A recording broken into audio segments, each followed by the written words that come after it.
আল্লাহর প্রিয় বান্দাদের সাথে হওয়া অন্যায়ের প্রতিবাদ স্বয়ং আল্লাহ তাআলা নিজ হাতে নেন। একদিনের ঘটনা, আল্লাহর একজন অলি হজরত খাজা আজিজুল হাসান বাজিজুব রহিমাহুল্লাহ, যিনি হজরত আশরাফ আলী থানবী রহিমাহুল্লাহ এর খলিফা ছিলেন, মুরব্বী মানুষ, তিনি কাদাময় একটি রাস্তা দিয়ে হাঁটতেছিলেন। তো হুজুরের পাশ দিয়ে একজন গার্লফ্রেন্ড এবং বয়ফ্রেন্ড হাঁটতেছিল। হুজুরের জুতার কিছুটা কাদা ওই গার্লফ্রেন্ডের কাপড়ে গিয়ে লাগে। তো এই দৃশ্য দেখে বয়ফ্রেন্ড সহ্য করতে না পেরে হুজুরকে ধাক্কা মেরে ওই কাদায় ফেলে দেয়।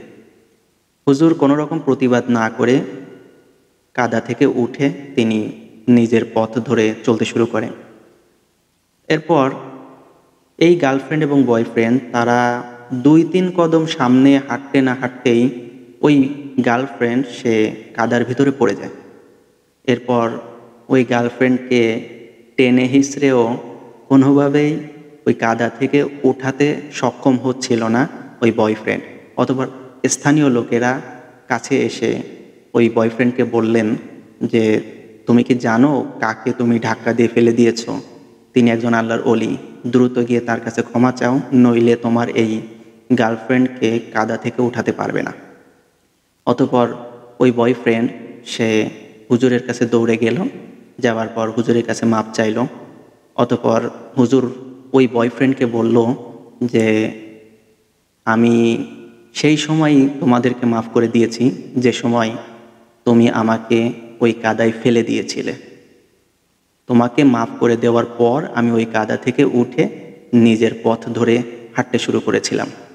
তবে একটা কথা মনে রাখবে, তুমি ওই মেয়ের প্রতি ভালোবাসার সম্পর্ক থাকার কারণে ওই মেয়ের শরীরে লাগা কাদা তুমি সহ্য করতে পারো নাই। তুমি প্রতিশোধ স্বরূপ আমাকে এই কাদায় ফেলে দিয়েছিলে। একইভাবে আমার সাথেও ভালোবাসার সম্পর্ক রয়েছে আল্লাহর সাথে। তো আল্লাহ তাআলাও আমাকে কাদায় ফেলে দেওয়া সহ্য করতে পারেন নাই। এজন্যই আল্লাহ তাআলা তোমার গার্লফ্রেন্ডকে কাদায় ফেলে দিল। সুবহানাল্লাহ। তো ভাই, আসলে এজন্যই বলতেছিলাম যে কেউ আমাদেরকে কষ্ট দিলে, কেউ আমাদের শরীরে কাদা ছুঁড়ে মারলে প্রয়োজন নেই যে আমারও প্রতিশোধ স্বরূপ তাকে কাদা ছুঁড়ে মারতে হবে। বরং প্রয়োজন হলো এটা, যখন কেউ আমাদেরকে কষ্ট দিবে তখন আমরা তার উপর প্রতিশোধ না নিয়ে বরং আল্লাহ তাআলার নৈকট্য লাভ করার জন্য চেষ্টা করব। ফলাফল স্বরূপ যখন আমরা আল্লাহ তাআলার প্রিয় বান্দা হয়ে যাব, তখন আল্লাহ তাআলা নিজে আমাদের সাথে হওয়া অন্যায়ের প্রতিবাদ নিজ হাতে নেবেন।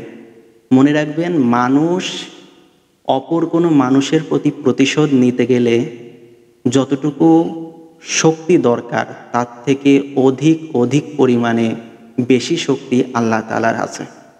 আমরা বড়জোর কারো ওপর প্রতিশোধ নেওয়ার জন্য আমাদের শরীরের সর্বোচ্চ ক্ষমতাটুকু ব্যবহার করতে পারি, তো আমাদের শক্তি আর কতটুকুই আছে। কিন্তু আল্লাহ তাআলা যদি নিজের শক্তি খাটিয়ে কারো ওপর প্রতিশোধ নেয়, তাহলে তার কোনোভাবেই বাঁচার কোনো পথ থাকবে না। আরেকটা কথা মনে রাখবেন, আল্লাহ তাআলার নৈকট্য লাভ করা যতটা সহজ, তার থেকে অধিক পরিমাণে কঠিন হলো কারো ওপর প্রতিশোধ নেওয়া। সুতরাং প্রতিশোধ নেওয়ার এই কঠিন যুদ্ধক্ষেত্রে নিজেকে নিয়োজিত না করে বরং আল্লাহ তাআলার নৈকট্য লাভ করার মতো একটা সহজ কাজে নিজেকে নিয়োজিত করি, আর আল্লাহর উপর সব কিছু ছেড়ে দেই। প্রয়োজন নেই প্রতিশোধ নেওয়ার। আল্লাহ রয়েছে, আল্লাহ দেখতেছে। আল্লাহ নিজ হাতে আমাদের সাথে হওয়া অন্যায়ের প্রতিশোধ নিয়ে নেবেন। সুতরাং ধৈর্য ধরে ওই সময়ের অপেক্ষা করি যে সময় আল্লাহর পক্ষ থেকে আমাদের ওপর অন্যায়ের প্রতিবাদ এসে যাবে।